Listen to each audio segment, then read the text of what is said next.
5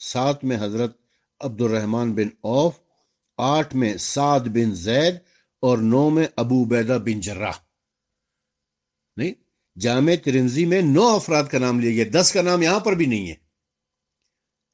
سنن ابی داؤد میں 7 افراد کا نام لیا گیا جس میں رسول اکرم بھی شامل ہیں، اور جامع ترمذی میں 9 افراد کا نام لیا گیا، اور حدیث ہے 10 کے بارے میں۔ عجیب حدیث ہے پھر تو نا۔ اس میں پہلی بات جسے دیکھ کر انسان شک میں پڑ جاتا ہے، بلکہ اسے یقین ہو جاتا ہے کہ یہ احادیث صرف دشمنان علی کو اونچا ثابت کرنے کے لیے اور محبان علی کو نیچا ثابت کرنے کے لیے بنائی گئی ہیں، یعنی جعلی کی گئی ہیں۔ ان کی وجوہات کیا ہو سکتی ہیں؟ کیوں ایسا محسوس ہوتا ہے؟ ان لوگوں کو 10 افراد مشخص کرنے میں سخت پریشانی کا سامنا کرنا پڑا ہے۔ کبھی عشرہ مبشرہ میں سعد بن ابی وقاص کا اور کبھی سعد بن مالک کا نام شامل کر لیتے ہیں، یعنی ایک روایت میں سعد بن ابی وقاص کا نام آ رہا ہے اور ایک روایت میں سعد بن مالک کا نام آ رہا ہے۔ سنن ابی داؤد کی روایت میں علی اور ابو عبیدہ بن جراح کا نام نہیں ہے، اور عجیب بات یہ ہے کہ اس حدیث کے شروع میں یہ الفاظ آئے ہیں کہ 10 افراد جنت میں ہوں گے، اور جب آن حضرت نے اس کی گنتی کی تو اپنے سمیت 7 افراد کے نام لیے۔ حدیث 10 کے بارے میں ہے، نام 7 افراد کا لیا جا رہا ہے۔ اچھا، پہلی حدیث میں رسول اکرم، یعنی سنن نبی داؤد والی جو ہے نا، اس میں رسول اکرم کی طرف سے اپنے آپ کو جنتیوں میں شامل کیا گیا ہے۔ یعنی کیا رسول اکرم صلی اللہ علیہ وسلم کے بارے میں یہ شک پایا جاتا ہے کہ وہ جنت میں جائیں گے؟ خود اس کا رسول اکرم اپنے آپ کو جنتی میں شامل کر رہے ہیں، یہ بات بتا رہی ہے کہ یہ حدیث جعلی ہے۔ ان 10 افراد کی حالات زندگی کا مطالعہ کریں نا تو ان میں کوئی غیر معمولی بات نظر نہیں آتی ہے ہمیں، کوئی ایسا کارنامہ انہوں نے کر کے نہیں دکھایا ہوا ہے، کوئی ایسی بہت بڑی قربانیاں ان کی جو ہے وہ اسلام کی خاطر ہمیں نظر نہیں آتی ہیں۔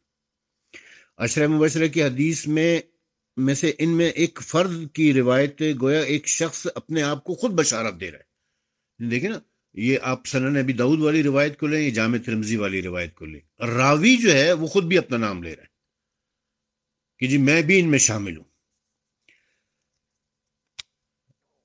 امام بخاری اور امام مسلم نے اپنی صحیحین میں فضائل اور مناقب کے باب میں، پورا ایک چیپٹر ہے ان کا فضائل اور مناقب کا، اس چیپٹر میں سعد بن زید اور عبد الرحمن بن عوف کی فضیلت میں ایک حدیث بھی نقل نہیں کی ہے۔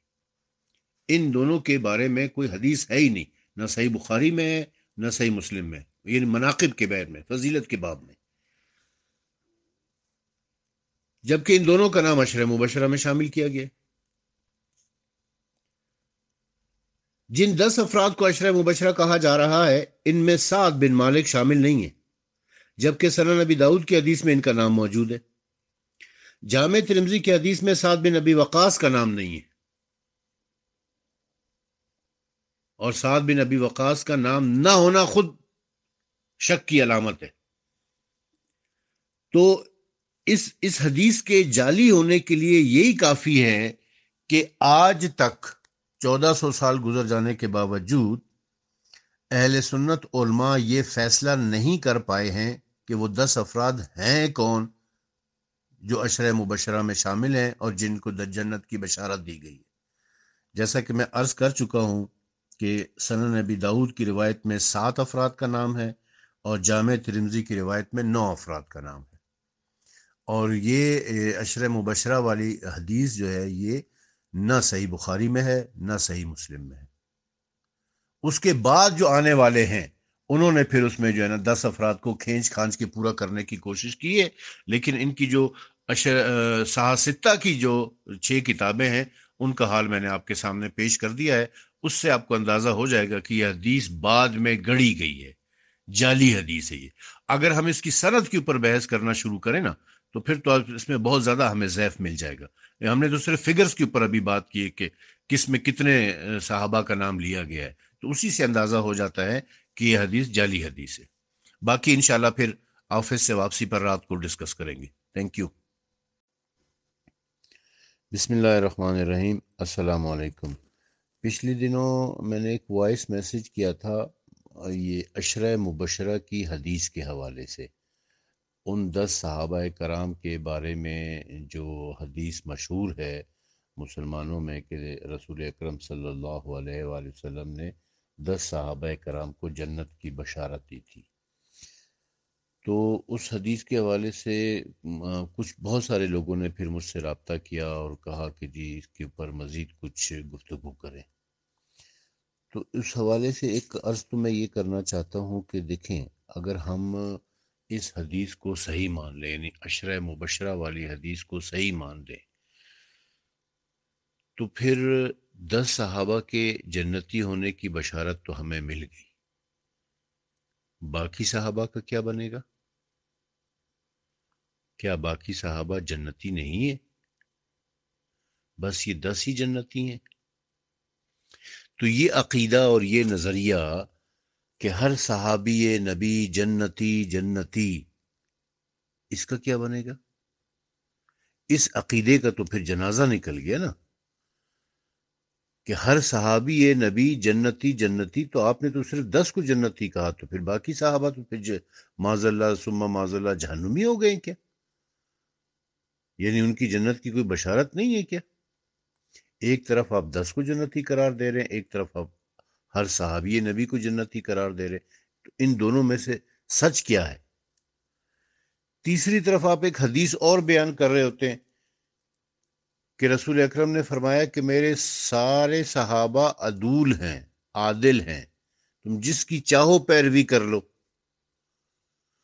تو وہ حضرت سعد بن عبادہ رضی اللہ تعالیٰ عنہ، وہ بھی تو صحابی ہیں، اگر ان کی پیروی کر لی جائے، جنہوں نے پہلے دونوں خلیفہ کی خلافت کو نہیں مانا تھا، ببانگ دہل ڈنکے کی چوٹ پر، اور انہیں مدینہ بدر کر دیا گیا تھا، ان کے بارے میں کیا کہیں گے آپ؟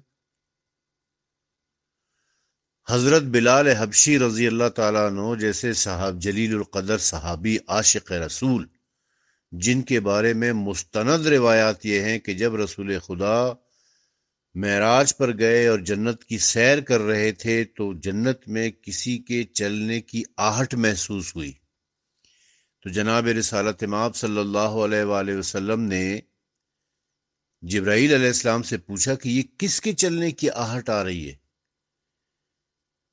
تو جبرائیل علیہ السلام نے فرمایا کہ یہ بلال چل رہے ہیں زمین پر، بلال زمین پر چل رہے تھے اور آہٹ جنت میں محسوس ہو رہی تھی۔ بلال جیسے عاشق رسول کا نام تو اس میں ہے ہی نہیں۔ یہ عشرہ مبشرہ والی حدیث میں بلال حبشی کا نام نہیں ہے۔ عشرہ مبشرہ والی حدیث کو اگر ہم صحیح مان لیتے ہیں تو شہدائے بدر کو کہاں لے کے جائیں گے آپ؟ شہدائے احد کو کہاں لے کے جائیں گے؟ شہدائے موتا کو کہاں لے کے جائیں گے، جن کے بارے میں خود رسول اللہ نے گریہ فرمایا ہے؟ اگر ہم عشرہ مبشرہ والی حدیث کو صحیح مان لیتے ہیں تو امہات المومنین کا کیا بنے گا؟ امہات المومنین کا کیا بنے گا؟ 11 ازواج رسول ہیں، ان کا تو ذکر اس حدیث میں نہیں ہے۔ جامع ترمذی کی ایک حدیث ہے جس میں رسول اکرم صلی اللہ علیہ وآلہ وسلم نے فرمایا ہے کہ جنت 4 لوگوں کی مشتاق ہے، جنت مشتاق ہے 4 لوگوں کی۔ وہ 4 کون ہیں؟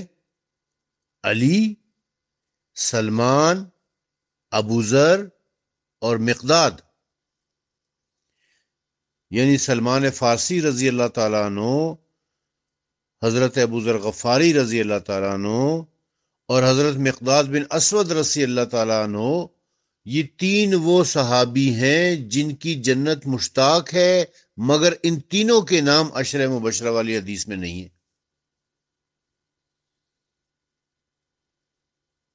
پھر عشرہ مبشرہ والی حدیث کا ہم پوسٹ مارٹم نہ کریں تو کیا کریں؟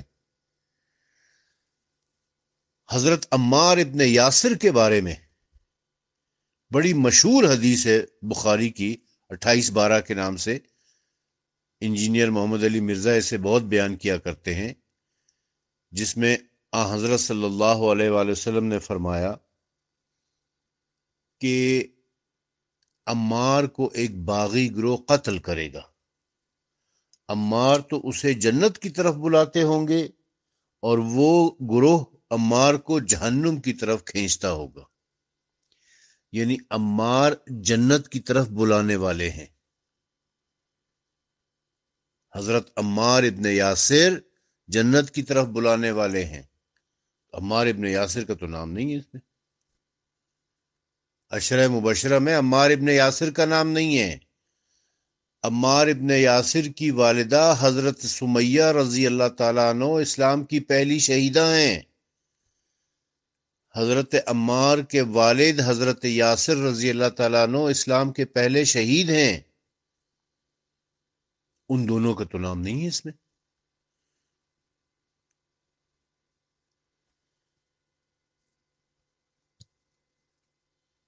اچھا، یہ سارے لوگ جن کا میں نے ذکر کیا ابھی سب صحابہ کرام ہیں، سب امہات المومنین ہیں، مگر ان میں سے کسی کا بھی ذکر عشرہ مبشرہ میں نہیں ہے۔ میں آپ سے ایک سوال پوچھتا ہوں کہ صحیح بخاری، صحیح مسلم، جامع ترمذی، ساری حدیث کی کتابوں میں الحسن والحسین سید الشباب اہل الجنہ، حسن اور حسین جوانان جنت کے سردار ہیں، ان کے والد ان سے افضل ہیں، اور سیدہ فاطمہ زہرا سلام اللہ علیہا خواتین جنت کی سردار ہیں۔ تو حسن حسین کا نام تو اس میں ہے ہی نہیں، جنت کے سرداروں کا نام اس میں نہیں ہے، خواتین جنت کی جو سردار ہیں ان کا نام تو اس میں نہیں ہے۔ اور اگر بالفرض محال برائے بحث چند سیکنڈ کے لیے ہم اس حدیث کو صحیح مان بھی لیتے ہیں، تب بھی یہ 10 صرف جنتی ہیں، جنت کے سردار نہیں ہیں۔ جنت کے سردار تو پھر بھی حسن اور حسین ہی ہیں، جنت کی سردار تو پھر بھی سیدہ فاطمہ زہرا سلام اللہ علیہا ہی ہیں۔ میں ایک دو حدیثوں کی طرف آپ لوگوں کو متوجہ کرنا چاہتا ہوں۔ سیرت ابن حشام میں، کنز الاموال میں، اور بھی بہت ساری کتابوں میں حضرت ابو بکر اپنے متعلق خود یہ کہا کرتے تھے کہ خدا کی قسم، اگر میرا ایک پاؤں جنت میں ہو اور ایک پاؤں باہر ہو تو پھر بھی میں خدا کی پکڑ سے مطمئن نہیں ہوں گا۔ جب حضرت ابو بکر کو اپنے متعلق جنتی ہونے کا یقین نہیں تھا تو میں حیران ہوں کہ آج 1400 سال کے بعد بیٹھ کر مولوی صاحبان انہیں جنتی بنانے کا اتنا زور کیوں لگا رہے۔ اچھا، اسی طریقے سے صحیح بخاری کی ایک حدیث ہے جو حدیث نمبر 888، بڑی مشہور حدیث ہے نا، 888، 3 مرتبہ 8۔ حضرت عمر خود کہتے ہیں کہ امام بخاری نے لکھا ہے کہ جب حضرت عمر زخمی ہوئے تو کہنے لگے کہ خدا کی قسم، اگر میرے پاس زمین بھر کا سونا ہو تو میں اللہ کا عذاب دیکھنے سے پہلے ہی اس کو دے کر اپنے تئیں اپنی جان چھڑا لوں، یعنی پوری دنیا کا سونا میں دے دوں اور اللہ کے عذاب سے اپنی جان چھڑا لوں۔ یعنی حضرت عمر اگر عشرہ مبشرہ میں شامل ہیں اور رسول اکرم نے ان کو جنت کی بشارت دے دی ہے، تو پھر انہیں جہنم میں جانے کا ڈر کیوں ہو رہا ہے؟ اللہ کے عذاب کا ڈر کیوں ہو رہا ہے؟ وہ ساری دنیا کا سونا دے کر اپنی جان کیوں چھڑانا چاہ رہے ہیں؟ جب حضرت عمر اور حضرت ابو بکر کو اپنے جنتی ہونے کا یقین نہیں ہے تو پھر مسلمانوں کو کیا پڑی ہوئی ہے؟ آج کا مولوی جو ہے نا وہ بڑا وکالت کر رہا ہے ان کی، جن کے بارے میں کنفرم ہے کہ یہ لوگ جنتی ہیں، ان کا ذکر تو ان حدیثوں میں نہیں ہے۔ تو میرے بھائیوں، ذرا غور کرو کہ اس حدیث کی حقیقت کیا ہے، اس حدیث کی حیثیت کیا ہے، اس حدیث کی صحت کیا ہے۔ وعلیکم السلام ورحمۃ اللہ وبرکاتہ۔ بھائی تفصیلی جواب تو آپ کو قبلہ ہی دیں گے، وہی بہترین جواب دے سکتے ہیں۔ میں نے سوچا میں ایک پوائنٹ ایڈ کر لوں اس میں اشرا مبشرہ والی حدیث میں. اولن تو وہ حدیث بالکل جعلی ہے بھائی, بالکل فیبریکیٹڈ, من گھڑت سے بھی من گھڑت حدیث ہے اشرا مبشرہ, کوئی حقیقت نہیں ہے اس کی. لیکن کیونکہ یہ جو ہفتہ چل رہا ہے 11 ذوالحجہ سے لے کے 18 ذوالحجہ, تو اس میں اہل سنت کے یہاں الگ الگ رائے پائی جاتی ہے کہ عثمان ابن عفان جو تھا وہ کون سے دن قتل ہوا تھا. لیکن تاریخ میں ایک قول ملتا ہے کہ وہ قتل ہوا تھا 11 ذوالحج یا 12 ذوالحج کو. تو میں ان کے بارے میں کچھ بتاؤں. ایک اشرا مبشرہ ہے عثمان, ایک اشرا مبشرہ ہے طلحہ. اب طلحہ کی عثمان سے دشمنی دیکھیں آپ. یہ کتاب ہے تاریخ المدینہ ابن شبا کی, اہل سنت کتاب ہے, اور اس کی سند بالکل صحیح ہے, تمام جو رجال ہے وہ ثقہ ہیں. اس میں یہ آتا ہے کہ کلبی یہ بیان کرتے ہیں کہ عثمان نے امیر المومنین علی کو کہا کہ طلحہ جو ہے, طلحہ نے مجھے قتل کیا ہے پانی بند کر کے مجھ پہ, اور یہ چیز بہتر ہے کہ وہ تلوار لے کر آئے اور مجھے قتل کر دے, اس سے کہ وہ مجھے پیاس سے قتل کر رہا ہے, پیاس سے مار رہا ہے مجھے. تو امیر المومنین طلحہ کے پاس گئے, بیکاز امیر المومنین کا جو ہے اصول تھا وہ بیسک نیسیسٹی ہے پانی, وہ آپ بند نہ کریں. تو امیر المومنین طلحہ کے پاس جاتے ہیں اور کہتے ہیں کہ تم نے جو کام کیا ہے نا وہ کام صحیح نہیں کیا ہے, تم نے عثمان کو پیاس سے مارا ہے, تم اس پہ, میں یہ چاہوں گا کہ آپ پانی اس پہ چھوڑ دیں, مطلب پانی اس کو اجازت دے دیں پانی کی اس کو. طلحہ کہتا ہے کہ میں اللہ کی قسم کھاتا ہوں, نہ میں عثمان کو کھانا کھانے دوں گا, نہ میں عثمان کو پانی پینے دوں گا. تو یہ کیسے اشرا مبشرہ ہے کہ ایک اشرا مبشرہ دوسرے اشرا مبشرہ کا خون کا پیاسا. جنگ جمل ہوتی ہے, ایک طرف اشرا مبشرہ طلحہ ایک اور زبیر, ایک طرف ہے جی اشرا مبشرہ علی ابن ابی طالب, تو اور دونوں ایک دوسرے سے جنگ لڑتے ہیں. یہ ایک ایسا اشرا مبشرہ ہے. ایک اشرا مبشرہ کہتا ہے کہ دوسرے کی بیعت کرو, نہیں بیعت کرو گے تو گلا کاٹ دوں گا. یہ کیسا اشرا مبشرہ ہے؟ یعنی ہر 10 سب میں اختلاف ہے. ایک اشرا مبشرہ ہے سعد ابن ابی وقاص, وہ کہتا ہے کہ عثمان کا دور اور علی کا دور فتنہ ہے, میں فتنہ سے بچنا چاہ رہا ہوں. تو جب سعد کے نزدیک یہ لوگ فتنہ تھے تو کیسا اشرا مبشرہ ہوگا نا یہ. اب انشاءاللہ اگر آپ چاہیں تو اس کی سند پہ بھی کلام کر سکتے ہیں کہ اس کی سندن اس میں کیا مسئلہ ہے, لیکن میں ایک اور نقطہ کہہ دوں اس میں کہ جو حضرت عائشہ ہیں ان کا رائے کیا تھی عثمان کے بارے میں. جب جنگ جمل شروع ہوئی تھی تو امیر المومنین علی ابن ابی طالب علیہ الصلوۃ والسلام نے عائشہ کو خط لکھا اور کہا کہ تم اپنے گھر سے باہر آ چکی ہو اس بہانے سے کہ تم مسلمانوں میں صلح کرو گی, جبکہ وہ تم خود تھی جو کل کو عثمان کے خون کی پیاسی تھی, عثمان کو قتل کرنا چاہتی تھی, اور آج تم گھر سے باہر نکلی ہو اور تم لوگوں میں آ کے یہ کہتی تھی کہ اس ناسلہ کو مار دو کیونکہ اس نے کفر کیا ہے. عائشہ عثمان کو ناسلہ بولتی تھی. ناسلہ عربی میں کہتے ہیں کہ ایک ایسے بوڑھے شخص کو, ایسے ایک عمر دراز شخص کو جس کا دماغ پاگل ہو چکا ہو, جو احمق ہو چکا ہو, جو پاگل بوڑھا کوئی ہو, اس کو عثمان کو کہتی تھی اور کہتی تھی کہ فقد کفرا, کہ عثمان نے کفر کیا ہے.